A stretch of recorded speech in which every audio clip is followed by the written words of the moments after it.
Welcome to our YouTube channel Mathematical Pathshala. In this lecture, we are going to discuss a real analysis complete solution of CSIR NET December 2019 exam, which was held on 15 December.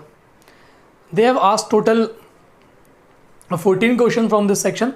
6 are from part B, those were of marks 3, and 8 questions are from part C, those were of marks 4.75. So the total weightage is 56 marks, and in this section we are going to discuss countable and uncountability, point set topology on R or Rn, sequences and series of real number, limit continuity differentiability of function of one variable or simply function of one variable, or you can say differential calculus, function of bounded variation, Riemann integral, improper integral, and sequence and series of real functions. इस बार का paper काफ़ी moderate है, बहुत basic से चीज़ें related है, बहुत ज़्यादा टफ चीज़ें नहीं पूछी हुई हैं, बहुत ज़्यादा कैलकुलेटिव भी नहीं है. अगर आपके बेसिक्स स्ट्रॉन्ग है तो प्रॉब्लम नहीं आनी चाहिए, बट अगर आप डायरेक्ट चीज़ें सोचोगे तो हो सकता है माइंड में क्लिक नहीं करे, लेकिन बेसिक से जाओगे तो सारी चीज़ें ईजिली हैंडल हो जाएंगी. कुछ क्वेश्चन काफ़ी अच्छे हैं एंड कुछ क्वेश्चन आपके डिस्क्रीट मैथमेटिक्स हैं, वो भी हम लोग यहाँ पे डिस्कस करेंगे जो रिलेशन वगैरह से रिलेटेड है.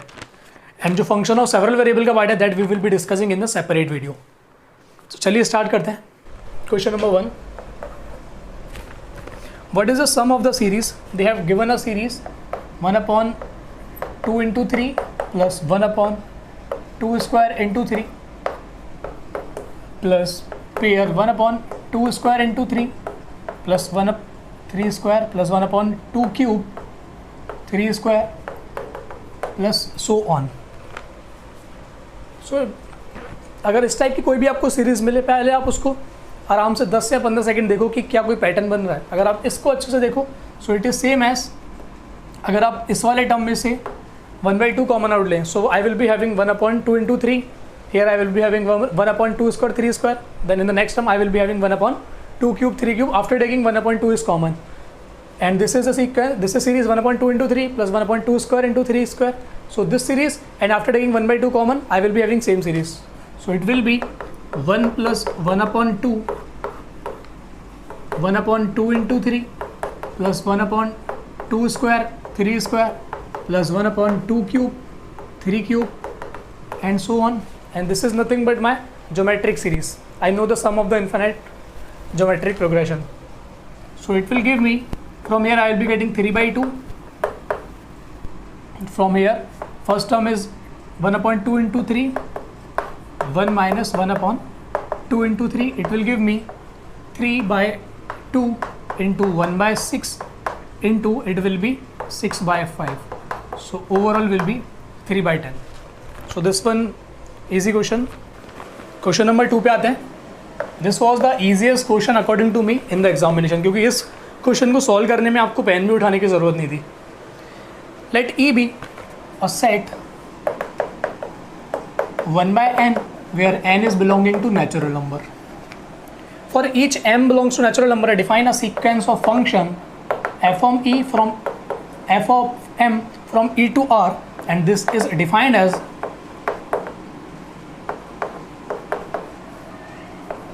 cos mx if x is bigger than or equal to 1/m, 0 whenever 1/m plus n less than x less than 1/m, and x whenever x is lesser than or equal to m plus 10. तो उसके option पे आते हैं. This is single correct question. No subsequence of fm converges at every point of e. क्या ऐसा कभी possible है? अगर आप इसको बहुत अच्छे से ऑब्जर्व करो, this fmx is a sequence of bounded functions. each function is bounded in this. So by using the property, every bounded sequence has a convergent subsequence. So this sequence must have a convergent subsequence. We do not need to find that subsequence particularly. So A option false. Option B, every subsequence of fm converges at every point of e. क्या इसकी हर एक subsequence converge करेगी? अगर आप इस fm को ही देखो, this fm is always a subsequence of itself, but this fm does not converge for every e. Option C, there exist infinitely many subsequence of fm which converges at every point of e. This is an important property. अगर कोई भी sequence है उसकी अगर एक भी subsequence converge करी तो उसके पास अनकाउंटेबली मैनी सबसीक्वेंस होगी जो कन्वर्ज करेगी, क्योंकि जो कन्वर्जेंट सबसीक्वेंस है आप उसकी जितनी भी सबसीक्वेंस बनाओगे वो हमेशा उस जो एक्चुअल सीक्वेंस है उसकी हमेशा सबसीक्वेंस बनेगी। Note, every bounded sequence has a convergent subsequence. अब जो आपके पास कन्वर्जेंट सबसीक्वेंस आई है उसकी हर एक सबसीक्वेंस कन्वर्ज करेगी, तो उसके बाद जितनी भी सबसीक्वेंस होंगी वो सारी की सारी इसकी सबसीक्वेंस होंगी और इसकी सारी की सारी सबसीक्वेंस जो आपकी एक्चुअल सीक्वेंस है उसकी भी सबसीक्वेंस बनेगी। तो अगर एक भी कन्वर्जेंट सबसीक्वेंस मिली तो साथ साथ इन्फिनिटली मैनी मिलेंगी। So option C is the correct, क्योंकि सिंगल करेक्ट है, सी आपका करेक्ट हो चुका है तो आपको बाकी में दिमाग मारने की ज़रूरत नहीं है। और अगर आप इसको एक्सप्लिसिटली देखना चाहते हो तो आप एक काम करना, m की वैल्यू को 1 2 3 पुट करोगे तो आपके पास डिफरेंट फंक्शन बनते जाएंगे। आप उन फंक्शन का नेचर देखोगे तो आपको आइडिया लगेगा कि how this sequence is working. But examination में वो सब करने की ज़रूरत नहीं थी, बस आपको दिमाग लगाना था कि this is sequence of bounded function. Option D, there exist a subsequence of fm which converges to 0 at every point of e। ये कभी पॉसिबल नहीं है, क्योंकि जो अगर 0 पे कन्वर्ज करेगी तो इस रीजन में आ जाएगी या फिर इस रीजन में आएगी, बट वो इन पॉइंट के लिए पॉसिबल नहीं होगा। So option D is false, option C is the only correct. कहते हैं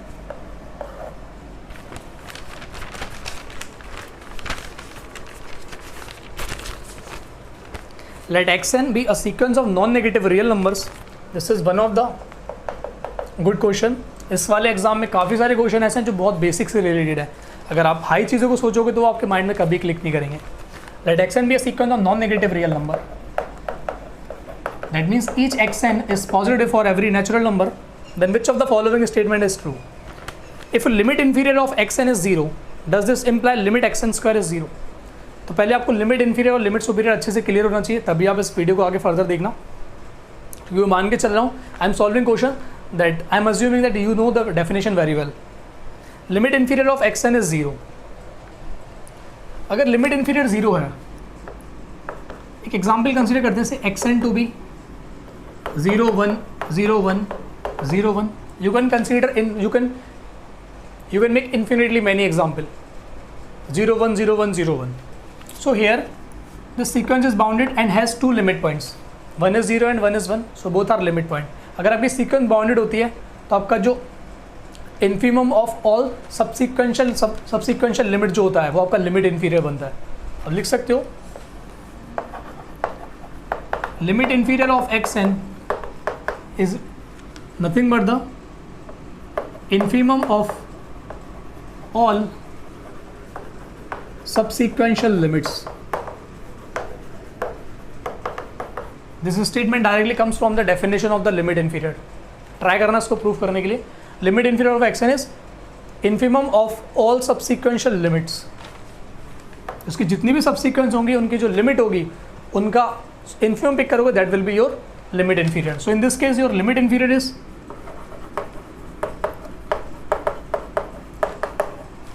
is 0, but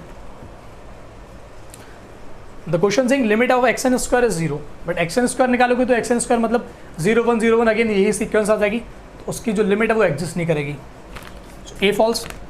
option B, limit superior of x n is 0, this imply limit x n square is 0। अगर इसको अच्छे से ऑब्जर्व करो तो ये सिर्फ एक लाइन का क्वेश्चन है। C, limit x n is limit superior of x n is 0। अगर limit superior of x n 0 हो गया इसका मतलब क्या होगा, सबसे पहले तो आपकी जो सीक्वेंस है वो बाउंडेड होगी। अगर सीक्वेंस अनबाउंडेड होती तो आपका जो लिमिट सुपीरियर है वो इन्फिनिटी पे चले जाता, because x n is of positive real number. So sequence is bounded. अगर सीक्वेंस बाउंडेड है एंड लिमिट सुपीरियर उसका 0 है, लिमिट सुपीरियर बेसिकली इसकी डेफिनेशन होती है limit superior of x n is supremum of all subsequential limits। This is one of the characterization, not exactly the definition। all subsequential limits, इसकी जितनी भी subsequence होगी उनकी जो limits होंगी उनका supremum पिक करोगे that will be your limit superior. And another way में आप डिफाइन करना चाहो तो आप डिफाइन कर सकते हो infimum of supremum of m n where m n is A1, A2, A3 and so on. इस तरीके से भी आप डिफाइन कर सकते हो। So that is not required here. And one more thing we know that if limit superior is 0 then every neighborhood of this 0 contains infinitely many point of the sequence and the rest part contains only finitely many terms. That is, if limit superior of xn is a, this implies for every epsilon positive there exists a natural number capital N such that this xn is less than a plus epsilon for every n is bigger than or equal to natural number. So after a certain stage, all term of the sequence will be lesser than this. So from here I can directly say there exists for xn is bigger than a plus epsilon only for finitely many n. तो आपके कुछ ही term होंगे जो a plus epsilon से bigger होंगे and this is true for every epsilon. How small you epsilon choose does not matter, this is direct property of limit superior. So by using this property we know that our sequence is bounded, so you collect all subsequential limit then take the supremum, you will be getting 0. So this is 0. Now you pick any epsilon, और epsilon को आप हमेशा right side में ही ले सकते हो, left में लेने की जरूरत नहीं क्योंकि आपके सीक्वेंस के सारे टर्म पॉजिटिव है। यहाँ पर आप टर्म लो तो आपके इस नेबरहुड में दिस इज 0 प्लस एप्सिलॉन, यहाँ पर आपके सीक्वेंस के सारे मेंबर आ जाएंगे एक्सेप्ट फाइनाइटली मैनी। यहाँ पर आपके फाइनाइटली मैनी टर्म्स आएंगे, तो आप उन सबको छोड़ दो, उसके बाद जो सीक्वेंस होगी वो 0 पर कन्वर्ज होती हुई आपको दिखाई देगी। One more way, if limit superior of x n and x n is positive for all natural number, this will imply limit inferior of x n will be 0, क्योंकि जो लिमिट इन्फीरियर है this is the infimum of all subsequential limit, and subsequential limit आप जो भी लोगे वो 0 से laser तो हो नहीं सकती और 0 से ज़्यादा भी नहीं हो सकती। 0 से ज़्यादा इसलिए नहीं हो सकती क्योंकि सुप्रीम लिमिट सुपीरियर 0 है, एंड नेगेटिव इसलिए नहीं हो सकती क्योंकि आपकी ईच एक्सन इज पॉजिटिव है। So limit inferior has to be 0। अगर लिमिट इन्फीरियर 0 हो गया, so one more characterization of a convergent of sequence, if an is convergent, or you can say an is convergent if and only if limit superior of an बराबर limit inferior of an बराबर some finite quantity. So this is one characterization of convergent of sequence. अगर आपके limit superior और inferior दोनों same हो जाए, in that case we say the sequence is convergent and that limit should be finite. So limit superior is 0, limit inferior is 0. This will imply limit of x n will be 0। अगर action 0 पर जा रही है, action square भी 0 पर जाएगी by using the algebraic property.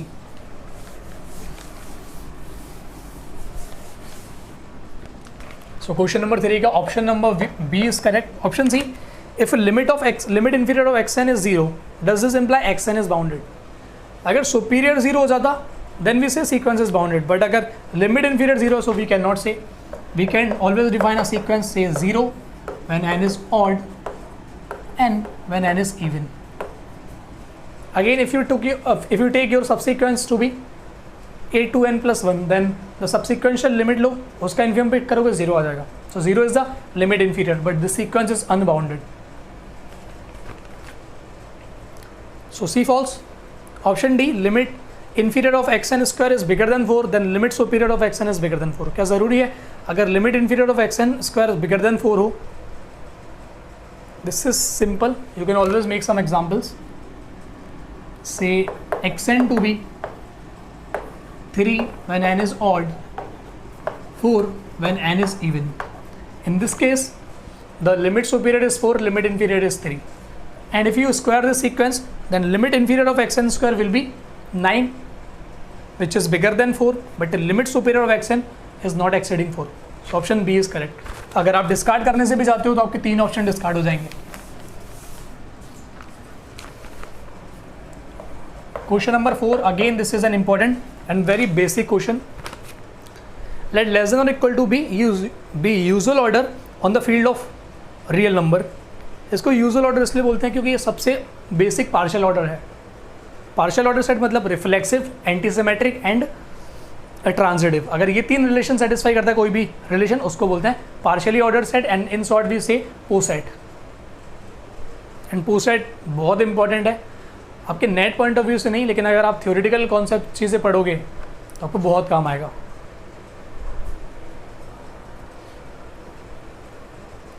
Define an order on R2.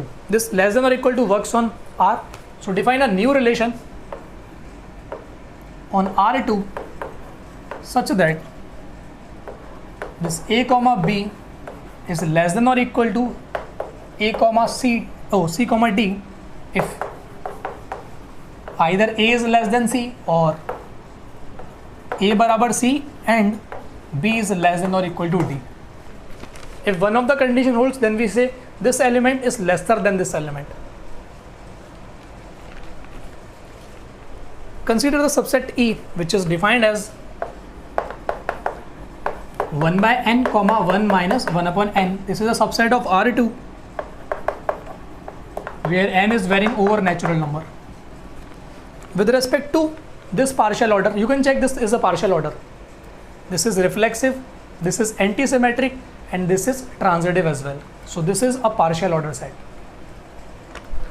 यहाँ मैं इसलिए नहीं करूँगी कि partial order related से कोई भी ऑप्शन नहीं है। अगर मुझे डिटेल में पढ़ाना होता तो मैं इसको चेक करके बताता कि this is a partial order set और दिस इज अ पो सेट।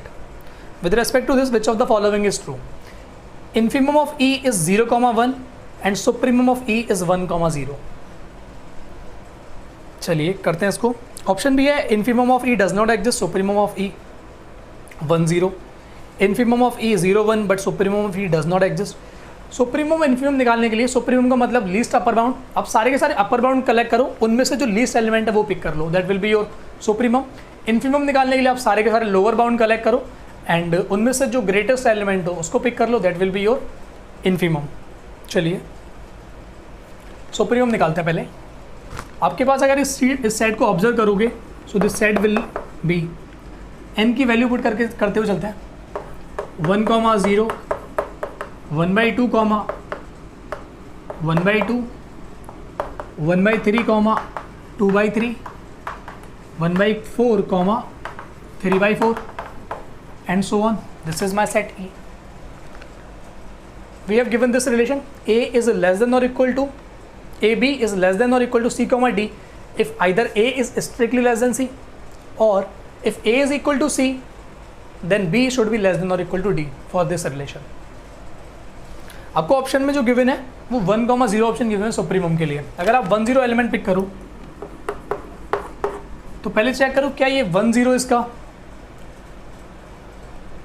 अपर बाउंड है। अपर बाउंड के लिए 1,0 is greater than or equal to 1 upon n, 1 minus 1 upon n for every n.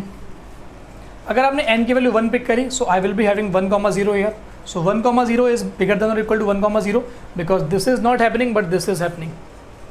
So 1,0 is bigger than or equal to this, or we say this element lies upper to this element. So this is true for n equal to 1, and for except n, for other n, this will be holding trivially because this condition will be holding. This 1 is bigger than 1 upon n for every n is not equal to 1. So this holds, that means this is an upper bound. अगर ये upper bound है तो अगर मैं 1 से ऊपर के जितने भी एलिमेंट लूंगा ये हमेशा अपर बाउंड बनाएंगे। See this point is 1 on the x axis, तो 1,0 is an upper bound, and अगर आप यहाँ 1 से ऊपर कुछ भी ले लोगे, so by using this condition every element will be the upper bound.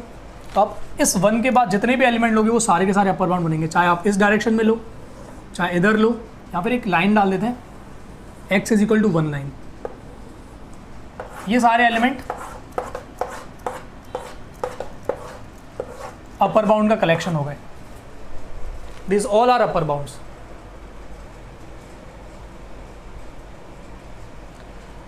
And clearly इससे पहले कोई भी अपर बाउंड नहीं मिलेगा आपको। अगर आपने x की वैल्यू 1 से पहले कुछ पिक करी है तो कोई भी अपर बाउंड नहीं मिलेगा। So this is the collection of all upper bounds. Now we have to pick the least upper bound.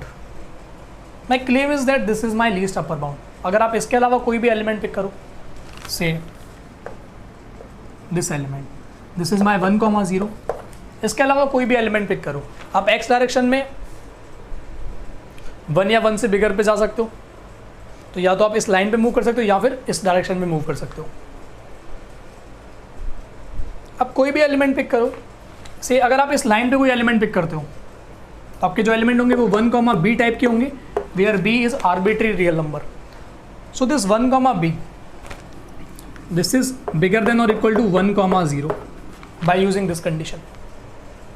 तो अगर आप इस लाइन पे कोई एलिमेंट पिक करोगे तो ये कंडीशन हमेशा होल्ड होगी। अगर आप इस डायरेक्शन में मूव करोगे, चाहे आप नीचे से मूव करो चाहे ऊपर से मूव करो, मैटर नहीं करेगा। No, 1 second, I am doing mistake here, this is not the least element 1,0।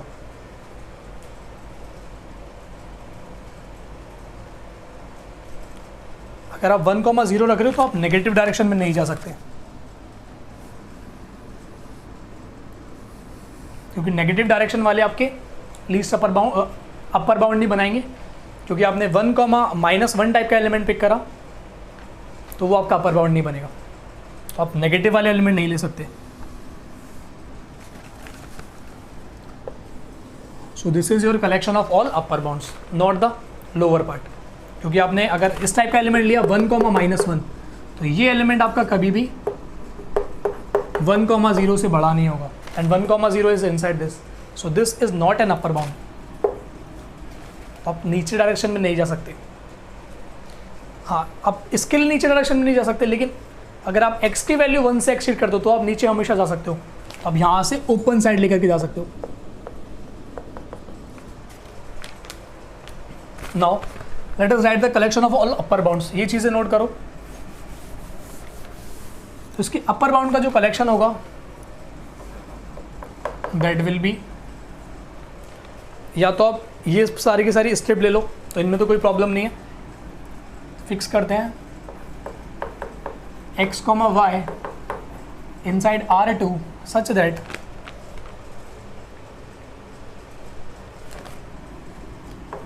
x is bigger than 1। एक तो ये साइड हो गई। अगर आप x bigger than 1 ले लो तो आप y को कोई भी ले लो, कोई प्रॉब्लम नहीं है। यूनियन, अगर आपने x को 1 पिक करा है देन आप y को मूव करा सकते हो only in this direction. So this is your collection of all upper bounds. यहाँ पे आपके ओपन वाले सारे एलिमेंट आ जाएंगे, क्योंकि यहाँ पर 1 की साइड से ओपन है, आप 1 को कभी भी ले नहीं सकते। तो या तो इस टाइप के एलिमेंट या फिर इस टाइप के element. So these all are upper bound. Now you observe this 1,0 is the least element of this set. Least element with respect to the given partial order, not with respect to our thinking. So this 1,0 is the least element. You took any element of this set. अगर आपका element यहाँ से आ रहा है तो by definition that will be bigger than this because your x is bigger than 1. अगर आपका element यहाँ से आ रहा है so this 1 is equal to 1 but this y will be either 0 or positive. अगर ये 0 है then this is equal to this, and अगर ये 0 के अलावा कुछ भी है then that will be bigger than this element. So this is the least element. So this is our supremum. So this is the meaning of partial order and supremum of the given set. Now let us compute the infimum of the given set by using the same argument. Our set E is 1, 0, 1 by 2, 1 by 2, 1 by 3, 2 by 3, and so on. They are saying in some option infimum does not exist, and in some option they are saying infimum of E is 0, 1. So let us write the collection of all lower bounds. अगर मैं इन सबका lower bound लिख दूं और उसका greatest element pick कर लूं then I am done. चलिए, this is my XY plane. यहां पर आप देख सकते हैं इसके हर एक एलिमेंट में जो x एक्सिस पर एलिमेंट है वो हमेशा नॉन नेगेटिव है। तो अगर मैं कोई भी इस टाइप का एलिमेंट डालूं लोअर बाउंड में x, y such that this x is negative, then this will always be a lower bound. This always be a lower bound. इसमें तो कोई प्रॉब्लम नहीं है by using the definition. So this always be a lower bound. But आप x को कितना negative ले सकते हो? अगर आपका x इन्फिनिटी माइनस इन्फिनिटी पर जाएगा तो आपको जो इन्फिमम है वो एग्जिस्ट नहीं करेगा। कहीं कहीं पर आप देखोगे तो सॉल्यूशन हो सकता है आपको 0,1 मिले, बट अगर 0,1 आपको सॉल्यूशन मिल रहा है तो आप उनको ये आर्ग्यूमेंट देना कि अगर आप इस टाइप के एलिमेंट पिक करो x, y where x is negative, then these all are the lower bounds and give me the great no 1 second let me do again this x, y where x is negative. एक तो इस type के element सारे के सारे आ जाएंगे। Union, अगर आपने x को 1 करा, क्योंकि 1 से बिगर तो नहीं कर सकते, अगर आपने 1 से बिगर करा तो वो हमेशा अपर बाउंड की कैटेगरी में चले जाएगा, तो 1 नहीं कर सकते। इसको 0 फिक्स करते हैं। अगर आपने यहाँ पर 0 फिक्स करा तो अब यहाँ पर क्या फिक्स कर सकते हो? 1 फिक्स कर सकते हैं।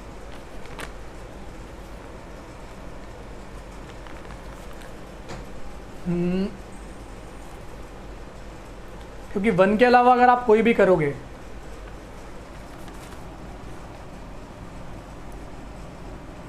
फिर 0,y टाइप का एलिमेंट करते हैं, ठीक है, 0,y टाइप का एलिमेंट डालते हैं। Now this is my collection of all lower bound. देखते हैं इसमें कुछ रह तो नहीं गया। अगर मैं इसका कोई एक एलिमेंट पिक करता हूँ, से इसका एलिमेंट या तो यहाँ से आएगा या तो यहाँ से आएगा। अगर ये एलिमेंट हुआ so this 0,y is less than, should be less than each element of this set, that means 1/n, 1 minus 1/n, and this is true because this 0 is always less than 1/n. So if you take any y, then that will work. Now I am good, अब कोई problem नहीं है इसमें। And अगर आप यहाँ से कोई एलिमेंट उठाओगे so that element will be lesser than this element, so I can say this element is always bigger than this element, that is correct. I can say this 0,y element is bigger than or equal to x, y element where x is negative by using the definition of partial order, because this 0 is always bigger than this negative quantity. Now you have to find the greatest one. तो आप y को कहाँ तक ले जा सकते हो? आप y को इन्फिनिटी पर भी ले जाओगे तो भी कोई इशू नहीं है। तो जो ये स्ट्रिप है आपकी 0,y, ये पूरी की पूरी आपकी लोअर बाउंड की कैटेगरी में आएगी। एंड ये सारे एलिमेंट जो है ये वाले टाइप के एलिमेंट वो इनसे बड़े हैं, तो आपको जो जो इनका ग्रेटेस्ट एलिमेंट मिलेगा वो भी इस लाइन पे मिलेगा। बट इस लाइन पे अगर आप ग्रेटेस्ट एलिमेंट निकालोगे तो वो एग्जिस्ट नहीं करेगा। जैसे इसमें जो ऑप्शन गिवन है वो 0,1 दिया हुआ है। अगर मैं आपको 0,2 एलिमेंट दूंगा, this 0,2 is bigger than this, but this 0,2 is lesser then each element of this set. So this is in category of lower bound and this is bigger than this, so this cannot be your lower bound because I am giving you some bigger lower bound. So the bigger lower bound does not, the greatest lower bound does not exist, because if you vary on whole of this y axis, then as y tends to infinity, then you will be getting your infimum, but infinity is not inside this, inside the R2. So we say the greatest lower bound does not exist. So option B will be correct. क्योंकि जो partial order है वो आपको अच्छे तरीके से observe करना पड़ेगा, आप उसको यूजुअल ऑर्डर की तरह या लेस देन ऑर्डर की तरह ट्रीट नहीं कर सकते। Question number 5, which of the following sets is countable. देखिए काउंटेबल अनकाउंटेबल शो करने के बहुत सारे मेथड हैं। हो सकता है आप कोई मेथड यूज़ करें, मैं कोई मेथड यूज़ कर रहा हूँ, हमारा तरीका मैच नहीं हो रहा, कोई प्रॉब्लम वाली बात नहीं है, आपका आर्ग्यूमेंट करेक्ट होना चाहिए बस। क्योंकि ये एंट्रेंस एग्जामिनेशन है, आप यहाँ पर थ्योरेटिकल अप्रोच ज़्यादा नहीं दे सकते, क्योंकि एग्जामिनेशन में अटेम्प्ट भी क्वेश्चन करना है, बट आपकी अप्रोच सही होनी चाहिए, चाहे ऑब्जेक्टिव अप्रोच से करो या फिर सब्जेक्टिव अप्रोच से करो। The set of all functions from Q to Q, तो इसको अनकाउंटेबल शो करने के वेरियस मेथड है। मैं आपको काफ़ी सारे अनकाउंटेबल सेट दे दूंगा जो इसके अंदर कंटेन होंगे। अगर ये infinite uncountable element uncountable set को कंटेन करेगा, so this set has to be uncountable. एक वो मेथड है, आप ये शो कर दो कि every sequence defined from natural number to 0,1 will be contain in this set and that set is uncountable, so this is uncountable.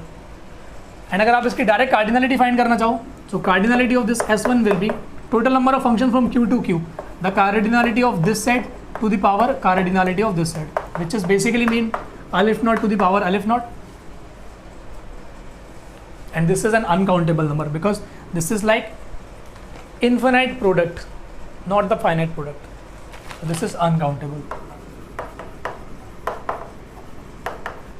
You can use one more argument to show this uncountable. This is bigger than or equal to 2 power alif naught, because this alif naught is an infinite number, this 2 is a finite number. So this quantity is bigger than this, and this is uncountable. We know that by using continuum hypothesis, and actually this is exactly equal to this.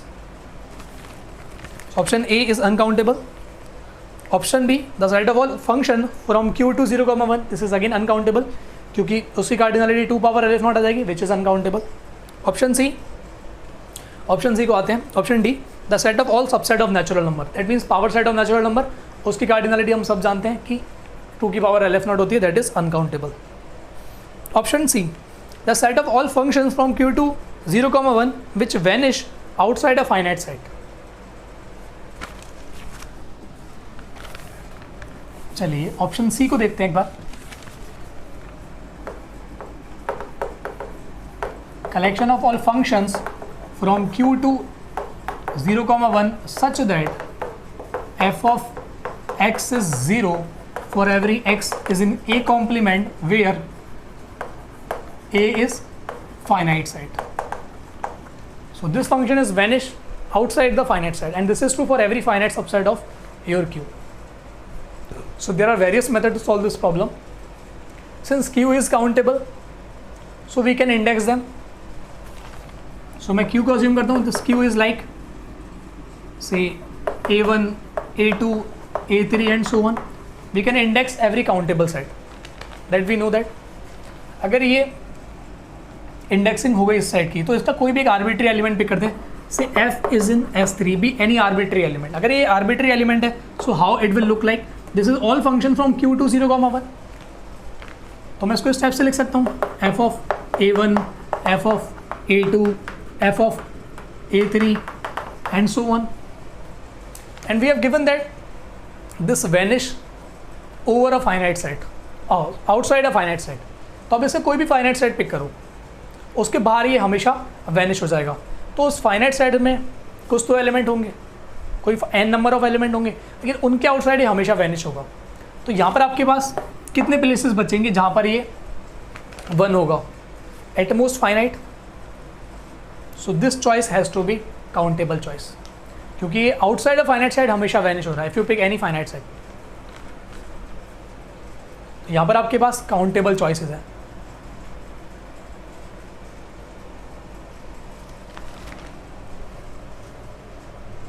इसको आप ऐसे भी सोच सकते हो. One more argument you can use. This q is similar to natural number, or you can index them. So both are equivalent statement. If a is any finite set, then आपके पास natural number के पास set of all finite set कितने होते हैं? हमेशा countable होते हैं. Collection of all finite subset of natural number is always countable. वो हमेशा काउंटेबल है. उन सेट को अगर आप छोड़ दो, उसके अलावा आपके पास अनकाउंटेबल एलिमेंट है, लेकिन उन सेट पर ये हमेशा 0 हो रहा है.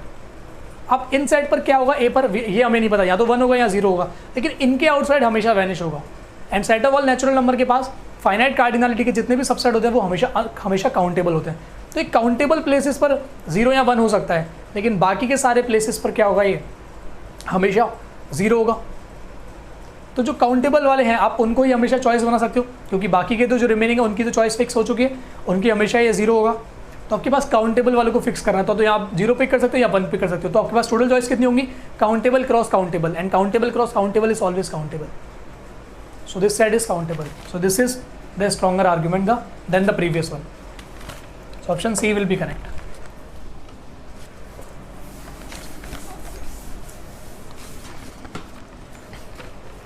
Question number 6 is direct, easy question.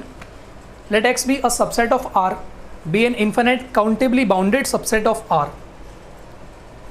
So we have given X is countably infinite plus bounded. Option A, x can not be compact. क्या ज़रूरी है एक्स कभी कॉम्पैक्ट नहीं होगा? आप कोई भी इनफाइनाइट सेट लो, उसका एक लिमिट पॉइंट बनाओ और उस लिमिट पॉइंट को भी उसमें डाल दो. बहुत आसान सा है. 1/n n is varying from natural number union 0.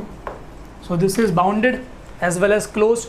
And अगर आपको R पे compact देखना है तो closed plus bounded if and only if compact. This is only for R, not on in general metric space.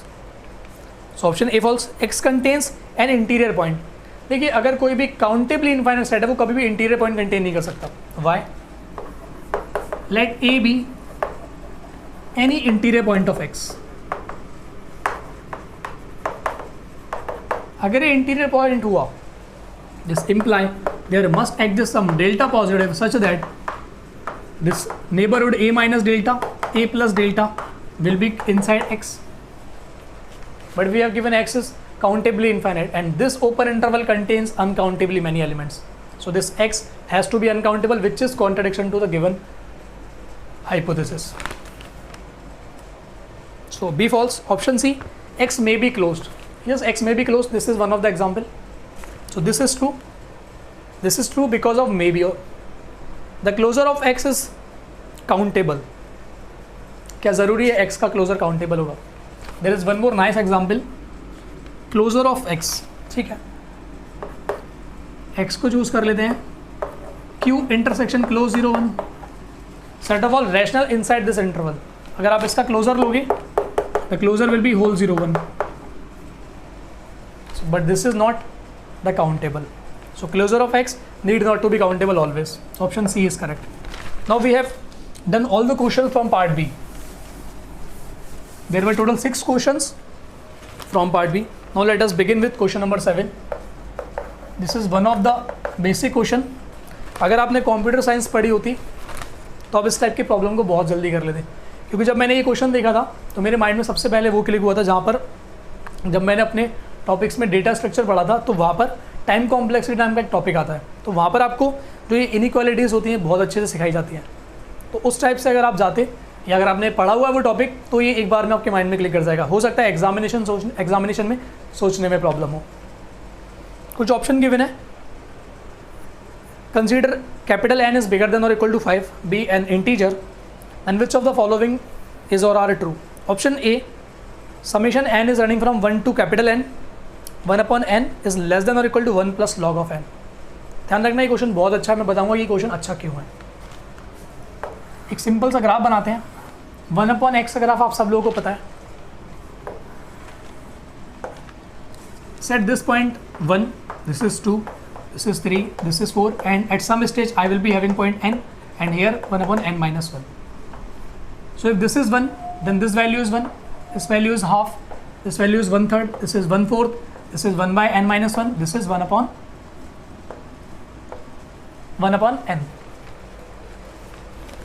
Now in the option first, if you observe deeply, summation n is running from 1 to n. ठीक है, कोई problem नहीं. This is a graph of 1/x.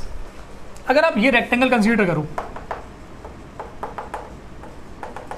The smaller rectangle और the rectangles, the inscribed rectangles, we are not taking outscribed, we are taking inscribed rectangle. So this value is 1/2, this value is 1/2, this value is 1. So we can find the area of this rectangle. अगर मैं इन सबका rectangle का area collect करूँ और जो ये मेरा curve है, जो ये कर्व मेरा एरिया ले रहा है, that is taking the more area because these are the remaining part. So if I collect the area of the rectangle, I will be getting the area of this rectangle will be 1 is this length and 1/2 is this part. So 1/2 plus, if I take the area of this rectangle, I will be having, this is 1 length and this is 1/3.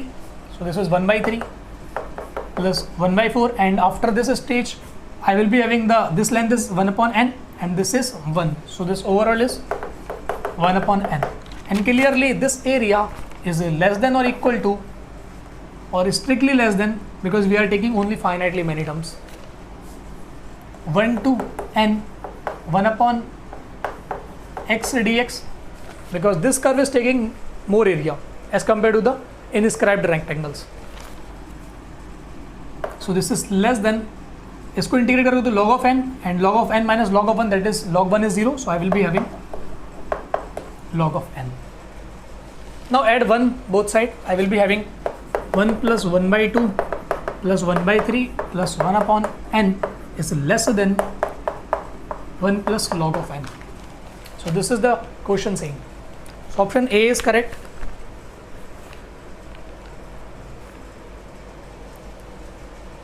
So this is less than or equal to we can put. So option A and option B both are correct. This is less than this, and we can say this quantity is less than or equal to this. These both are correct. Option C के बारे में कुछ भी नहीं बोल सकते. आप देख सकते हो summation n is running from 1 to n, 1 upon n is less than और equal to log of n. इसके बारे में कुछ भी नहीं बोल सकते. Option D, summation n is running from 1 to capital N, 1 upon n is bigger than और इक्वल टू log n. अगर सी ट्रू होगा तो डी फॉल्स हो जाएगा, डी ट्रू होगा तो सी फॉल्स हो जाएगा. Come to the D C. Now observe this out described rectangles.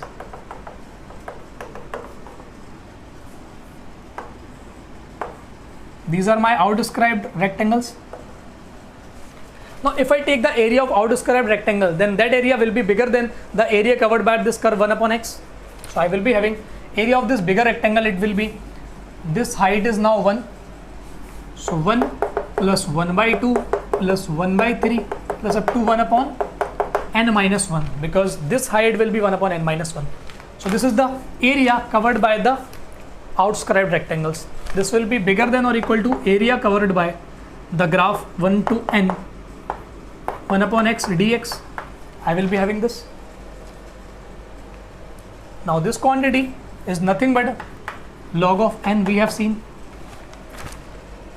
Now observe this 1 plus 1 by 2 plus 1 upon n minus 1 plus 1 upon n is bigger than or equal to log of n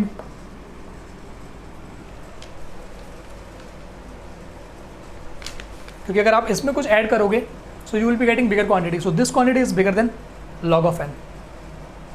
अगर आप सिर्फ यहाँ पर add कर रहे हो, because this is already bigger than this, if you add some more quantity then the overall quantity will be bigger than this quantity. So this is the option D. So A, C and D.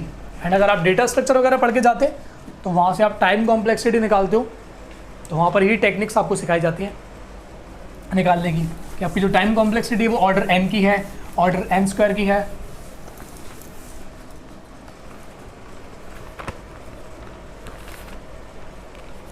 Question number 8 is again an easy question.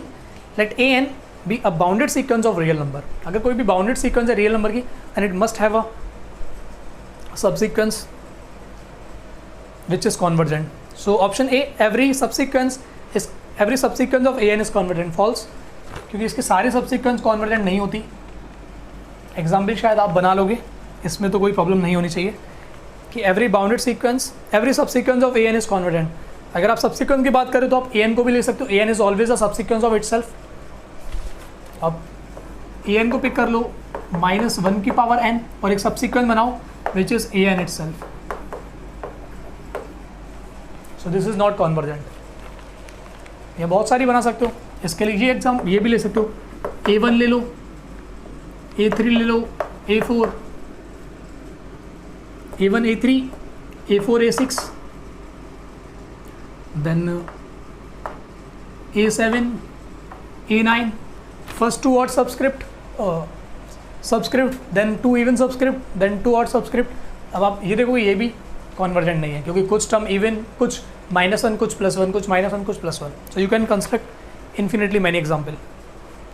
Option B, there exist exactly one subsequence of an which is convergent. जरूरी है कि an की सिर्फ एक ही subsequence होगी जो converge करेगी. False.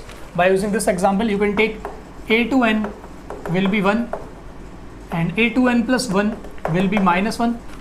So it has 2 convergent subsequences, and once we have one convergent subsequence, we have infinitely many convergent subsequences, because this is a convergent subsequence. If I consider any subsequence of this, then that will be convergent, because this is convergent. So every subsequence of a to n will be convergent, and every subsequence of this sequence is also a subsequence of this sequence. So it has infinitely many subsequences which are convergent and converges to 1. So every subsequence of this will be subsequence of this. So option C will be correct. There exist infinitely many subsequence of an which are convergent. Option D, there is a subsequence of an which is convergent. ये भी true है, कोई ना कोई एक तो मिलेगी ही मिलेगी. So now let us come to the question number 9.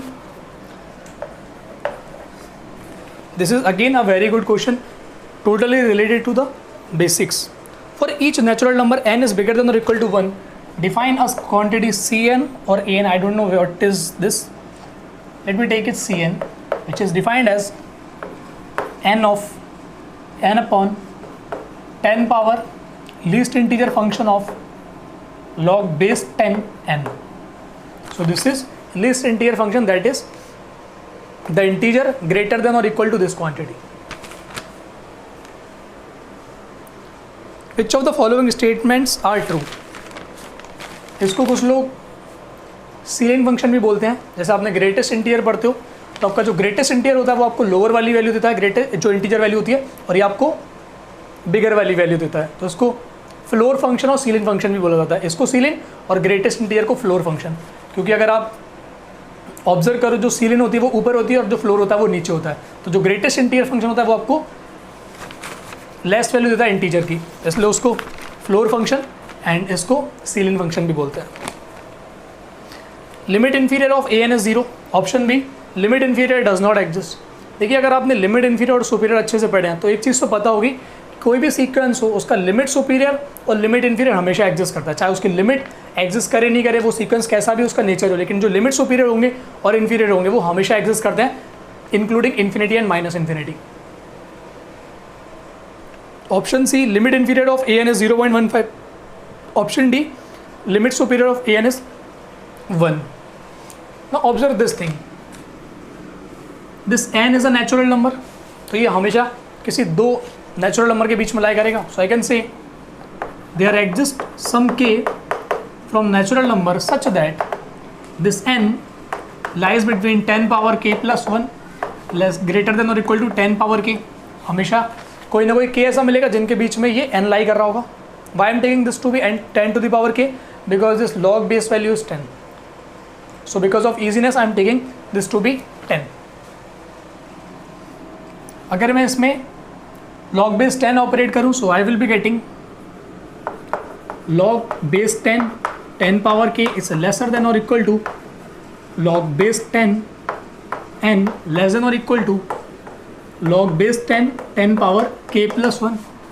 Now this quantity is same as k को अगर आगे ले सकते हैं by using the property of logarithm function, and log base 10 with value 10 will be 1. So it will be k less than और equal to log base 10 n less than और equal to log base 10 और इसकी value हो जाएगी k plus 1.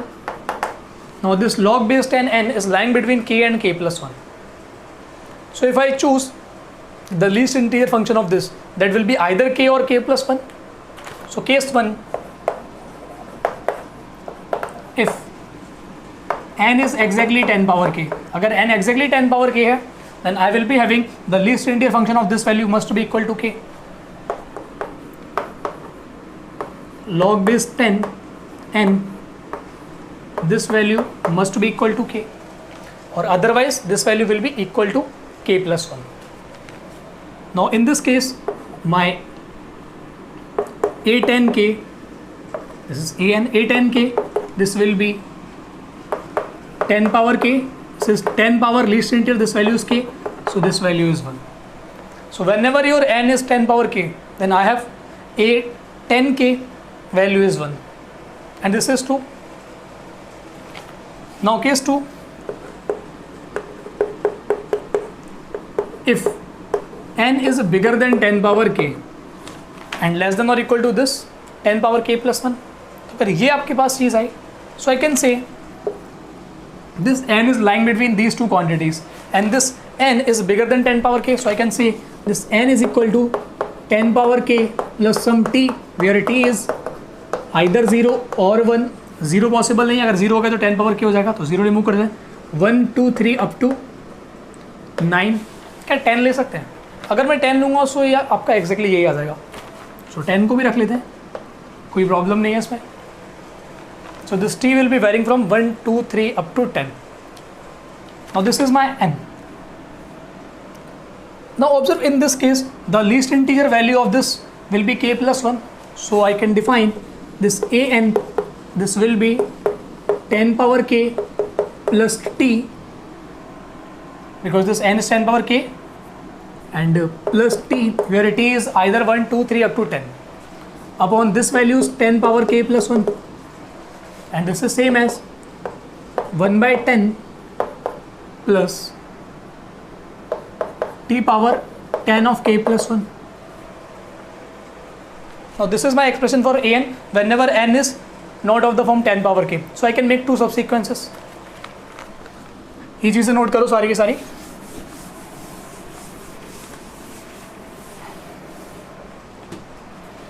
So the actual definition of an is 1 whenever n is of the form 10 power k for some k, otherwise it will give you 0.1 plus t over 10 power k plus 1,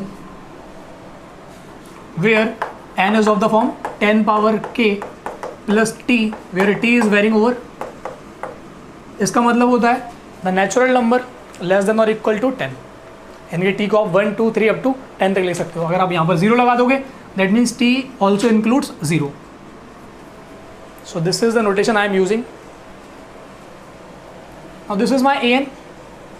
Now they are asking the limit superior and limit inferior, and we have studied that limit superior is nothing but the supremum of the all subsequential limits. तो यहाँ पे subsequential limit कितनी, दो ही possible है, या तो आप इस रीजन में मिलेगी लिमिट या फिर इस रीजन में मिलेगी, क्योंकि यहाँ पर एक सबसीक्वेंस है और इसके अलावा जो भी आपके n है उनके लिए ये सबसीक्वेंस है.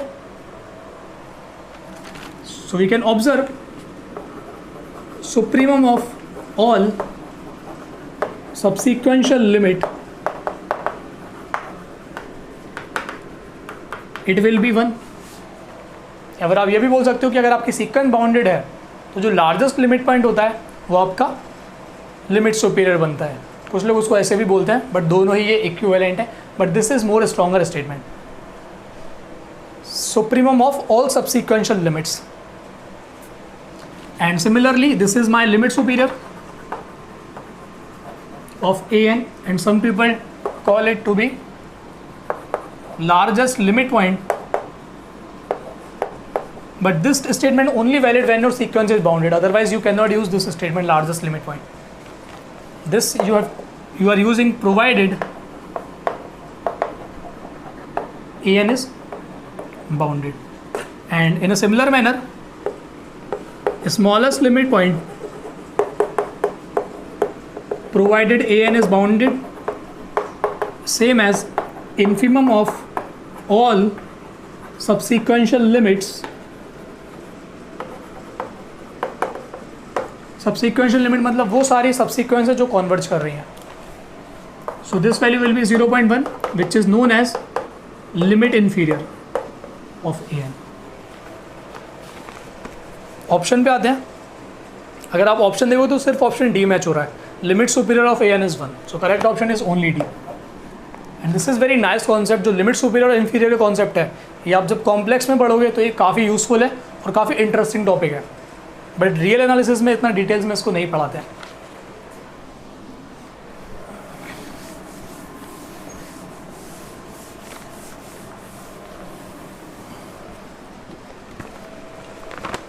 Question number 10.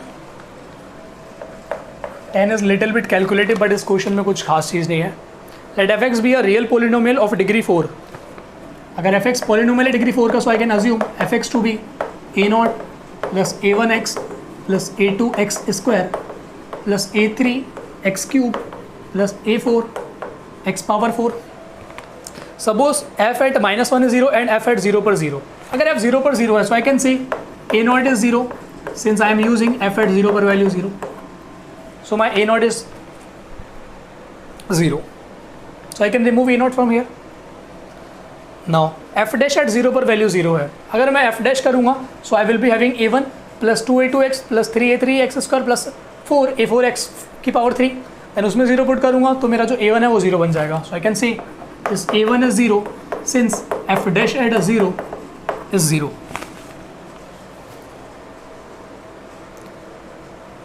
f at 1 पर वैल्यू 1 है और f at -1 पर वैल्यू 0 है. Now my polynomial is nothing but f x is these two term has been gone, a2x square plus a3x cube plus a4x power 4.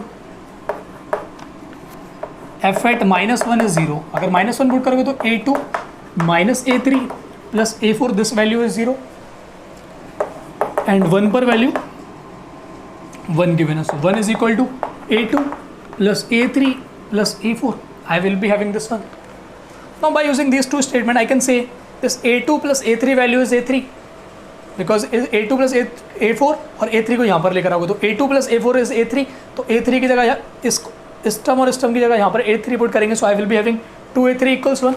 So these two equation will give me a3 value is 1/2. Now a3 value is 1/2, so I can directly write a4 in terms of a2. So from here I will be getting a4 is equal to, this is a3 को यहाँ पर लेकर आएंगे 1/2, then a2 minus कर देंगे तो 1/2 minus a2. This is my a4. So my polynomial reduces into a2 value is a2 x square plus a3 value is 1/2 x cube plus a4 value is 1/2 minus a2 x power 4. This is my polynomial. Fk at a is the value of kth derivative of the function fx at point x equal to a. Which of the following is or are it true? Option A, there exists a inside -1 to 1 such that f cube मतलब the third derivative of f at point a is bigger than or equal to 3. क्या कोई ऐसा a मिलेगा? अगर मैं इसका third derivative find करूँ, सो f3 at point x, अगर मैं इसको दो बार डेरिवेट करूँगा तो 2x आएगा, देन x की टर्म बचेगी, देन एक बार और करूँगा, एक बार करेंगे तो 2x, दूसरी बार करेंगे तो x रिमूव हो जाएगा, तीसरी बार करेंगे तो यहाँ पर कांस्टेंट बचेगा तो उसका 0 हो जाएगा. तो ये टर्म नहीं आएगा. इसको मैं अगर एक बार करूँगा तो 3/2 x स्क्वायर, दो बार करूँगा तो 3x एंड तीसरी बार करूँगा तो 3 बचेगा. सो 3 फ्रॉम हियर. इसको अगर मैं 3 बार डेरिवेट करूँगा तो 4 आगे आएगा पहले, देन 3 आएगा, देन 2 आएगा, तो 12 time 1/2 minus a2 x. I will be having this one.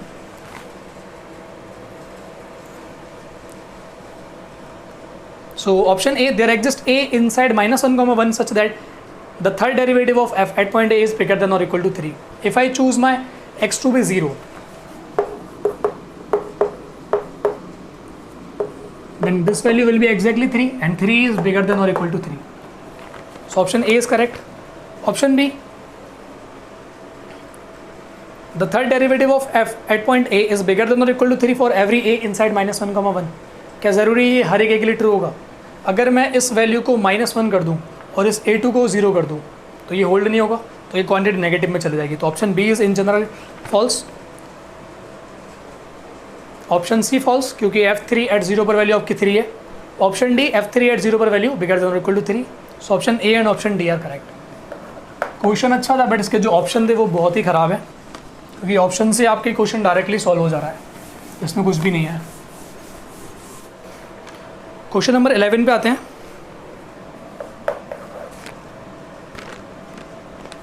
This is again the easiest question of this section.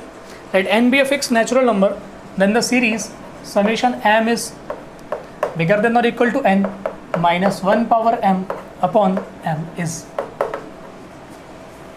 So this is nothing but the tail of the series.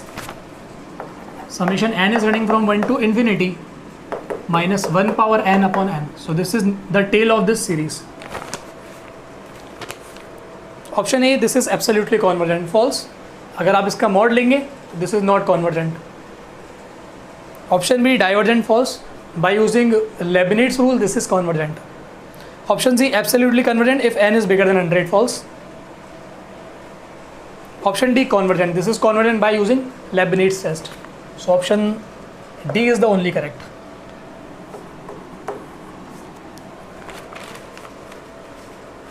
Question number 12 पे start कर दें. चलिए question number 12 पे आते हैं. Let Px be a polynomial in one variable of odd degree. So Px is odd degree polynomial. In one variable I have written P in variable x. And G be a continuous map from R to R. G is continuous map from R to R. Which of the following statement is or are true? Option A, there exists x naught in R such that P of x naught is equal to G x naught. क्या जरूरी है कोई ना कोई x naught ऐसा मिलेगा such that this P and this G intersect each other? अगर मैं एक सिंपल एग्जाम्पल कंसीडर करूँ, say Px to be x qx और this gx to be x plus 1. This is odd degree polynomial. This is a continuous function on R. But this two graph does not intersect each other on whole of R. So option A false. If g is a polynomial function, then there exists x naught such that px naught बराबर gx naught false. This is a polynomial. So this is contradicting option B. Option C. If g is bounded function, there exists x naught such that px naught बराबर gx naught. एक second इस पे आते हैं, पहले D option पे आते हैं. Option D, there exist a unique x not in R such that p x not बराबर जी एक्स नॉट. अगर आप जी को ये चूज़ करेंगे तो एक भी नहीं मिलेगा. यहाँ यूनिक की बात हो रही है बट एक भी नहीं मिल रहा. सो ए डिस्कार्ड हो चुका है, बी डिस्कार्ड हो चुका है, डी डिस्कार्ड हो चुका है. तो अगर क्वेश्चन सही है, option D has to be true. And D को आप बहुत ईजिली ऑब्जर्व कर सकते हो. अगर ये आपका पी एक्स कोई भी ऑड डिग्री पॉलिनोमियल है, अगर ये आपका पी एक्स कोई भी ऑड डिग्री पॉलिनोमियल है, so as x tends to infinity it will go to plus infinity if the sign of highest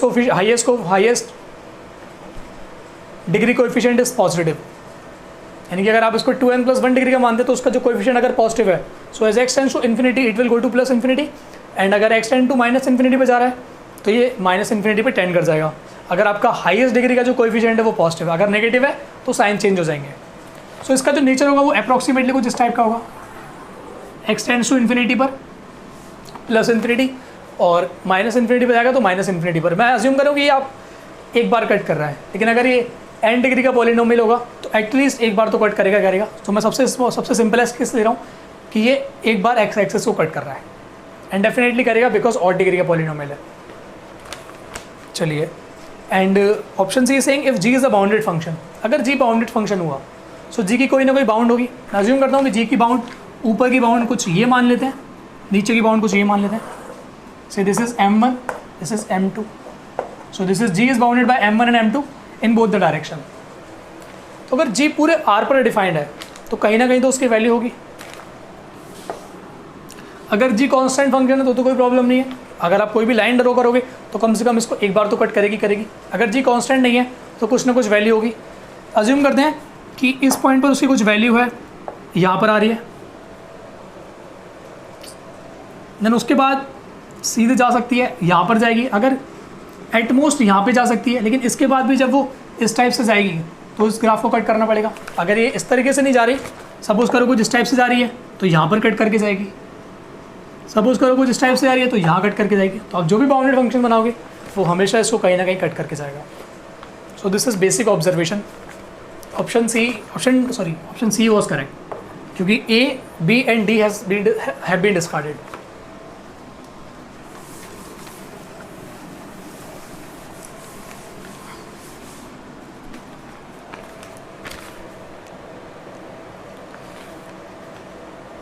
question number लिख लेना, आई थिंक 13 है. Question number 13. Let f is a function defined from closed interval 0,1 to r be a monotonic function with f is defined from this closed 0,1 interval to r and with the property f of 1 by 4, f of 3 by 4 is negative and f is a monotone function. F is monotone function. Suppose the supremum of this alpha is supremum of all the points in closed 0,1 such that fx is negative is given as alpha. Then which of the statement are correct? Option A, f at alpha पर value zero होगी. क्या f at alpha पर value 0 होगी? This alpha is the supremum of collection of all x is in this set such that f x is negative. कुछ लोग यहाँ पर ये मत सोचना कि अगर आपकी ये डोमेन का वो कलेक्शन है जहाँ पर एफ नेगेटिव हो रहा है तो ये सेट आपका ओपन सेट हो जाएगा, बट वो ट्रू तब होता है जब आपका एफ कॉन्टिन्यूस फंक्शन हो, but f is not given as a continuous function, so you can not use the openness और क्लोजनेस।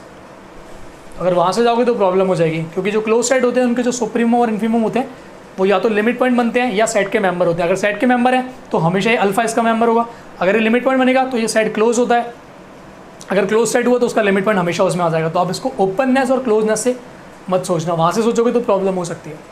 बेसिक तरीके से सोचते हैं। Option A, f at alpha पर वैल्यू नेगेटिव होगी। क्या ज़रूरी है एफ अल्फा पर नेगेटिव होगा? अगर इन दो पॉइंट को मैं ड्रॉ करूँ, से this is my point 1/4 and this is 3/4, क्या कोई आप ऐसा फंक्शन बना सकते हो जो मोनोटोन हो? एंड इसका मतलब है कि these two values are appearing with opposite sign, that means या तो एफ ऑफ 1/4 पॉजिटिव है या फिर ये पॉजिटिव है। दोनों एक साथ एक साइन के नहीं हो सकते। अगर दोनों पॉजिटिव हुए तो ये वैल्यू पॉजिटिव हो जाएगी, अगर दोनों नेगेटिव हुए तो भी ये वैल्यू पॉजिटिव हो जाएगी। That means these two quantities are appearing with opposite sign. So without loss of generality you can assume this to be positive और दिस टू बी पॉजिटिव, ये आपकी चॉइस है। तो एक सिंपल सा एग्जाम्पल बनाते हैं। इनके पीछे कोई भी पॉइंट लेते हैं, अगर आप ये वैल्यू देखोगे तो this value 0.25 and this value is 0.7 something. इनके बीच का 1/2 ले लेते हैं।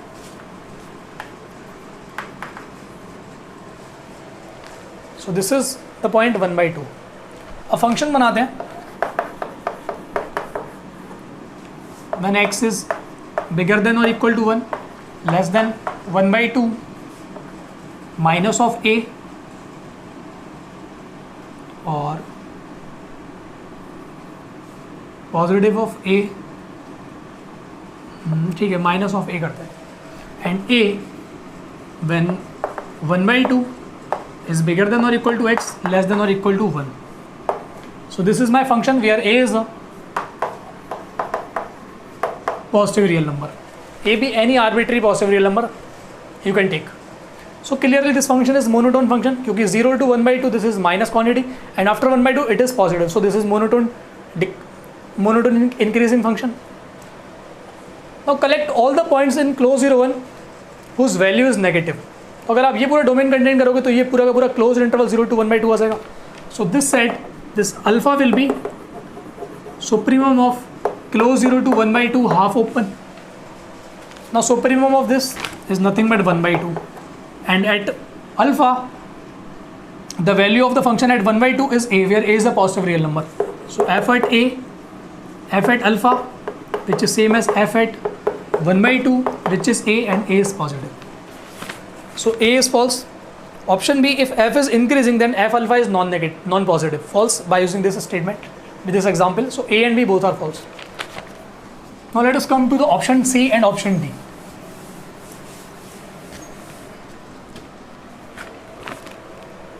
If f is a continuous map and alpha is a number from 1/4 to 3/4 open, then f at alpha is 0.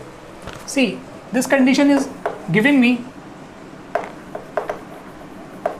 either f at 1/4 is positive and f at 3/4 is negative, or f at 1/4 is negative and f at 3/4 is positive, because both will appear with the opposite sign. Option C, if f is continuous, अगर f continuous map है and alpha is a number between 1/4 and 3/4, so by using the intermediate value property, continuous function attains every value between its range. यानी कि जो f of 1/4 है और f of 3/4 है, इनके बीच की जितनी वैल्यू होंगी वो हमेशा अज्यूम होंगी। कहने का मतलब ये है, suppose this is my point 1/4, this is 3/4. So I am discussing for one case, another case you can observe easily. Suppose I am taking this case, f at 1/4 the value is negative, so my function will be somewhere here. f at 3/4 the value is positive, so I can assume this is my function value at point 3/4 and this function is continuous. तो इसको इससे तो मिलना पड़ेगा, और जो जैसे ही मिलेगा तो इस x एक्सिस से इसको कट करना पड़ेगा, और x एक्सिस को जहाँ पर भी कट करेगा वहाँ पर ये फंक्शन वैनिश हो जाएगा. तो एटलीस्ट एक बार तो कट करेगा ही करेगा. एंड एट मोस्ट भी एक बार कट करेगा क्योंकि आपका फंक्शन मोनोटोन है।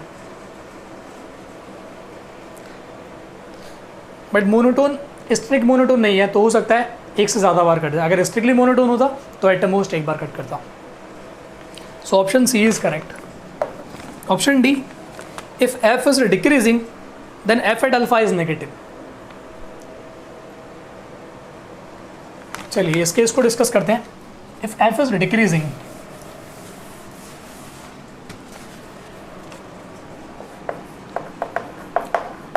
इफ एफ इज डिक्रीजिंग, अगर एफ डिक्रीजिंग हुआ, so what can you say about the function at point 1/4? क्या ये कभी नेगेटिव हो सकता है?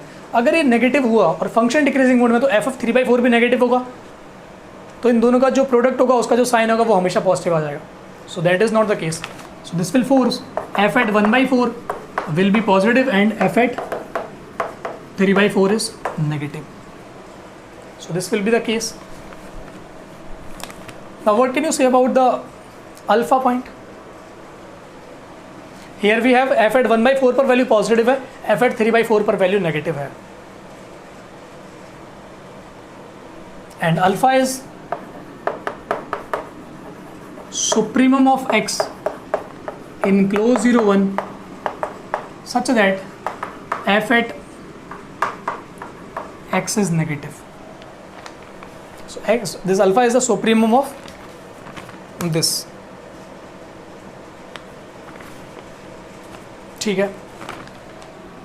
Now observe again, this is my point 1/4, this is 3/4. 3/4 पर वैल्यू नेगेटिव है, हो सकता है इससे पहले कहीं पर नेगेटिव हो.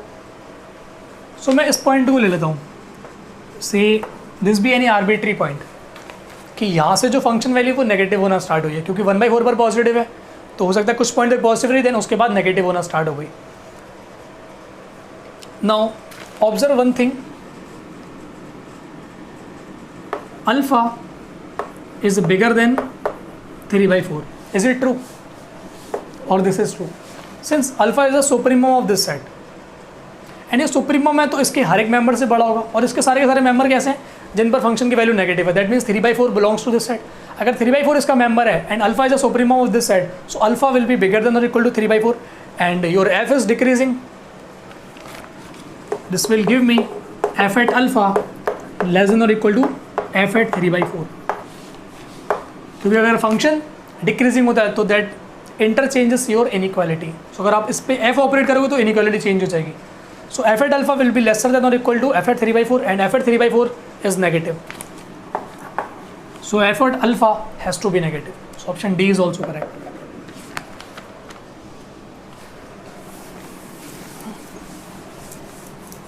Now let us come to the last question of this segment. Question number 14.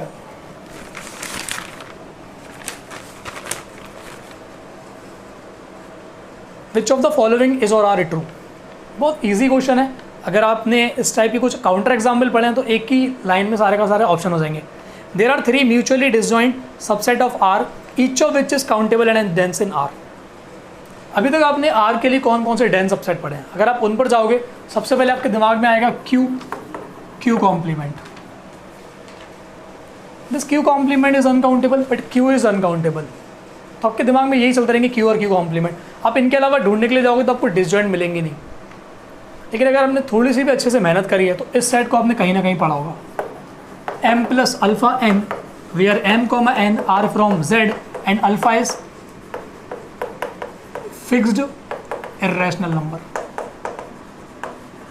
अगर आपने अच्छी जगह से MSc करी है तो वहाँ पर इसके प्रूफ पढ़े होंगे, या अगर आपने कहीं पर भी तैयारी करी है या कोई सी भी बुक से पढ़ा है तो वहाँ पर आपने इस टाइप के सेट जरूर पढ़े होंगे. M plus alpha n where alpha is a fix irrational number and M, n are coming from Z. So this is a countable set because this alpha is fixed irrational number and M and N has countably many choices because these are coming from the Z. So this set is a countable set and this set is a dense in R.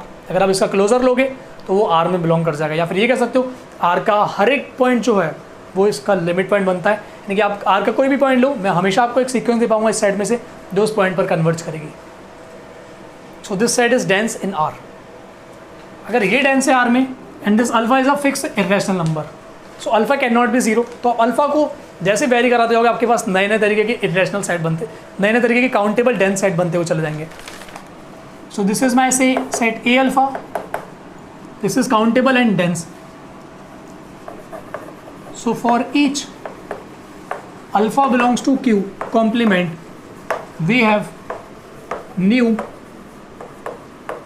countable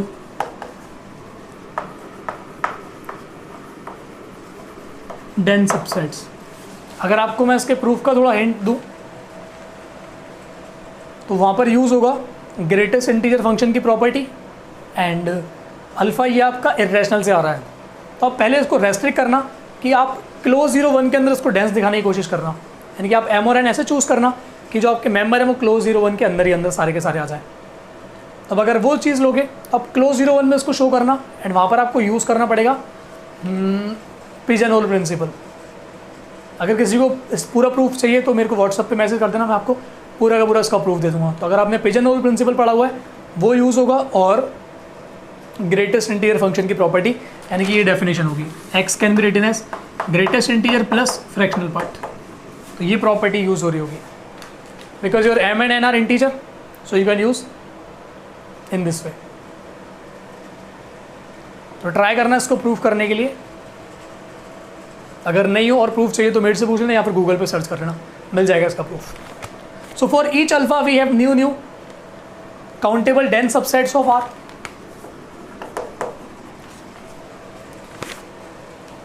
and how many choices we have here? We have irrational choices and irrational is uncountable set, so we have uncountably many। अगर आपके पास uncountably many है तो finitely many भी होंगे ही होंगे। and observe one thing, each a alpha is disjoint। you can see each a alpha intersection with a beta is empty for every alpha not equal to beta and alpha comma beta inside irrational। क्योंकि यहाँ पर जो element है वो m plus alpha n type के हैं, अगर आप दूसरे साइड में जाओगे तो m plus beta n type के होंगे, तो कभी भी सेम एलिमेंट नहीं मिलेंगे। So each is mutually disjoint. So option A, there are 3 mutually disjoint subset of R, each of which is countable and dense. You can pick, आप alpha की 3 value ले लो, आपके पास 3 मिल जाएंगे। For each n belongs to natural number there exist n disjoint subset of R, each of which is countable and dense. आप alpha की n choices ले लो, you will get there exist countably infinite, you take countably infinite choices for alpha and you will get there exist uncountable number of mutually disjoint. आप alpha को पूरे के पूरे rational पे वेरी करा दो and you will be having uncountably many disjoint mutually disjoint dense countable subset of R. So A B C D all are correct. So this is one of the example.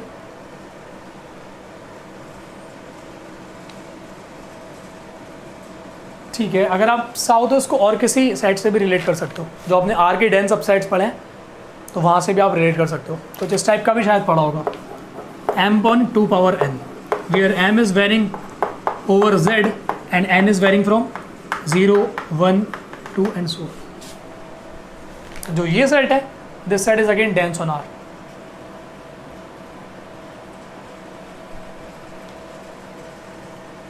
तो इस type से सोचना कि कुछ ऐसा generate कर सको आपके पास अनकाउंटेबली मैनी चॉइसेस हैं। सो आई होप कि आपको सारे सॉल्यूशन समझ में आए हो, but still if you have any doubt in any question you can ask in the comment section. You can do WhatsApp में also, but before doing WhatsApp please show me what you have done in your problem. तो उसके बाद मैं आपको पूरा solution दे दूंगा, but आप पहले मेरे को ये दिखाना कि आपने क्या ट्राई करा है। And if you have any suggestion for us you are always welcome. Thanks for watching this solution series.